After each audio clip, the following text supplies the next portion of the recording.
ئێمە داوا لە کەمەندامانی کوردستان دەکەین بە گشتی بەشداری هەڵبژاردن بکەن، چونکە خۆی ئازادە دەنگەدا بچێ، بەڵام بەشداریکردنی لە پرۆسەی هەڵبژاردندا بە واتای قەرزاربارکردنی سەرجەم لیست و هێزە سیاسیەکانە لە دوجاردا کە ئێمە لێپێچینەوەیان لێ بکەین و بەرپرسیاریان بکەین لە بەرامبەر قەزەی کەمەندامانە. بۆیە من لێرەوە وەکو ڕێکخراوێکی کەمەندامان وەکو سامان داوا دەکەم لە سەرجەم کەمەندامانی کوردستان هەتا ئەتوانن بەشداری پرۆسەی بە هەڵبژاردن بکەن، بایکۆتی پرۆسەی هەڵبژاردن مەکەن، خۆتان دەنگەدەن بە هەر لیستێک، بە هەر کاندیدێک، بە هەر کەسێک ئازادن.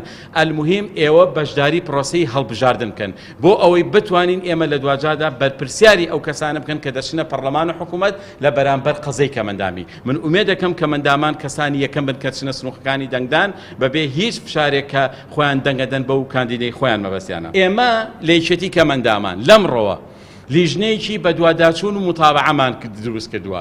هەموو ئەو لیست و کاندیدانی کە بەڵێنی کەمەندامانی تایە لای خۆمان دەینووسین بە کات و بە ڕۆژ، بەرواری ئەوەنە، ڕۆژی ئەوەنە، سعات ئەوەنە، فلان کاندید ئەو بەڵێنەی دا بە کەمەندامان. ئەگەر ئەو کاندیدە ئەو لیستە زۆرترین دەنگی هێنا لە پەرلەمانی کوردستان کورسی بەدەستێنا، ئێمە سەردانی ئەو لیستە دەکەین، دەڵێن بەڕێز جەنابێت لە بەرواری ئەوەنە و کاژمێر ئەوەنە بەڵێنەدا بە ئەو بەڵێنەدا بە کەمەندامان. ئێستا بێزەحمەت بەڵێنەکە جێبەجێ بکە کە داوەتە بە کەمەندامان.